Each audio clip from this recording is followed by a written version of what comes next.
शहरान तुम ठीक हो?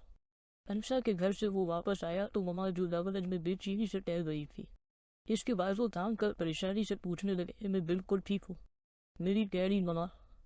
वो उन्हें बाजू के घेरे में लिए चलता जाकर पहले उन्हें सोफे पर बिठाया, साथ ही खुद भी बैठ गया। गाजी ने बस ये बता कर के शहराम का एक्सीडेंट हो गया है, काल काट दी और तब से मैं तुम दोनों के नाम पर विला विला कर हल्का हूँ। उसने कहा बस्यो नहीं और तनहारा नाम पर मुसलसल आँख भी रहा। ममा के बात करने का अंदाज ऐसा था जैसे अगली बात करने से पहले रो देगी। शहरान ने उनका चेहरा दोनों हाथों में थामा और उनकी पेशानी चुन्नी सुसोरी। ममा मुझे आपको कॉल करने का ख्याल नहीं आया क्योंकि जिस लड़की की गाड़ी से एक्सीडेंट हुआ इससे थोड़ी चोट आई। मैं उसे पहले हॉस्पिटल ले गया, फिर उसे छोड़ने उसके घर चला गया और अभी वहीं से आ रहा हूँ। वो बात नहीं मेरी जान, यही बहुत है। क्या तुम ठीक हो?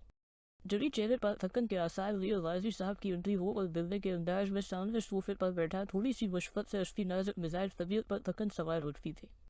गाजी कुम ने ममा को आधी बात बताकर काल काट दी और फिर काल भी रस्यू नहीं क्यों बताया। ममा कितनी परेशान हो थी, उसने गाजी को लताड़ा। यही तो मैं जानना चाहता था कि ममा कितना परेशान होती है। इस बात से अंदाजा होता था ममा तुमसे कितना प्यार करती है। जितना ज्यादा ममा परेशान होते यानी कितनी तुमसे मोहब्बत करती है। गाजी की अपनी फिलॉसफी थी, माँ अपने बच्चे से कितनी मोहब्बत करती है इसका अंदाजा किसी भी तरीके से नहीं किया जा सकता। ममा एक बार फिर इमोशनल होने लगे तो शहरान ने पास पड़ा, कशर उठाकर खूब जोर से गाजी के मुंह पर मारा। मजाक कर रहा हूँ, मेरा फोन साइलेंट पर था। गाजी फौरा शराफत के जाने लगाया, अब बैठे इमोशनल फालतू, मुझे खाना दे, जोरों की भूख लगी है। शहरान ने उन्हें नॉर्मल करने के लिए जल्दी बचा। ममा हल्का सा मुस्कुराकर किचन की तरफ चल दे, तभी शहरान का मोबाइल दूर 58 की कार थी। हाल चाल पूछने के बाद वो फौरा असल सवाल पर आया, दिन को तो मैं तेरा टालना समझ गया मगर खामोश रहा, अब शराफत से बता वो लड़की कौन थी। शहरान मुस्कुराते हुए उठा और अपने कमरे में पहुंचकर सारी दास्तान उसे सुना दी। हाँ, अमन खूब दिल खोल कर हंसा, यार ये ठीक नहीं है। गाजी की तरह तो भी मुझ पर हंस रहा है। तुझ पर नहीं हंस रहा, तेरी दास्तान मोहब्बत पर हंस रहा हूँ।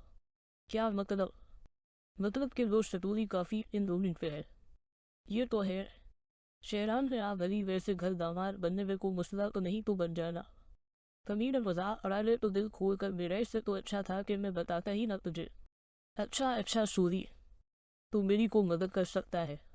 इसने नरुटे अंदाज में पूछा। हाँ बिल्कुल बिल्कुल, को मसला ही नहीं, बस मुझे इस सब में गाजी की मदद चाहिए। फिर तो गया मेरा काम। मुझसे मायूसी हो वो तो बना बनाया काम बर्बाद करके छोड़ दे। भरोसा कर यार, वो तो बस गाजी को मेरा नंबर दे और उसे बोल के मुझे कॉल करे। ठीक है, बोलता हूँ। जनाब तुझे वो लड़की याद है जिसे तूने लफट दी थी, जिससे तुझे अचानक वाली शदीद मोहब्बत हो थी और जिसने तुझे सही टका कर बेइज्जत किया था। गाजी की इतनी लंबी तुम्ही पर दराब ने उसे घूर कर देखा। याद है कि क्या तुझे अब भी उससे मोहब्बत है? तुझे क्यों आज वो याद आ? जनाब ने मशकूक अंदाज में पूछा। तो बता तो सही ना। नहीं, जब उसने इंसल्ट की थी तो सारी नौबत हुई फूक थी। जनाब ने कोक की बोतल इस अंदाज में मुंह से लगा जैसे को शराबी शराब की बोतल मुंह से लगाता हो। अच्छा वो अजर याद है जिसे अम्परिश करने के लिए तूने उस पे पपी कुत्ते का बच्चा से खेलने की कोशिश की थी और इस पपी ने तुझे पूरे पार्क के 2 चक्कर लगवाए थे। वो मैं कैसे भूल सकता हूँ? अजहर के साथ साथ सारे पार्क की लड़कियां मुझ पर हंस रही थी। जनाब का एक नियरफोन उधरा करनी ने तो आज प्योर बड़े मर्दे उखाड़ रहा है, वो दरअसल मुझे आज सुबह नजर मिली थी। तमायारा पूछ रही थी। जनाब हैरत से उछला। झूठ बोलते वो जरा हकलाया, क्या बोल रही थी? तेरे लिए प्रपोजल दिया। अब की बार दराब जमीन से 2 फुट ऊपर उछला। कमीने खुल कर बोलना। मैं बोल रहा हूँ अजर मिली थी, तज में इंटरेस्ट शो क्या हो, तज तक प्रपोजल पहुंचाने को कहा मगर क्या? दराब बेचीनी से चलाया, मगर साथ एक शर्त भी बता। क्या शर्त? दराब का बेसुधापन अरोज पर था तो दूसरी तरफ गाजी उसका सबर आजमाया जा रहा था।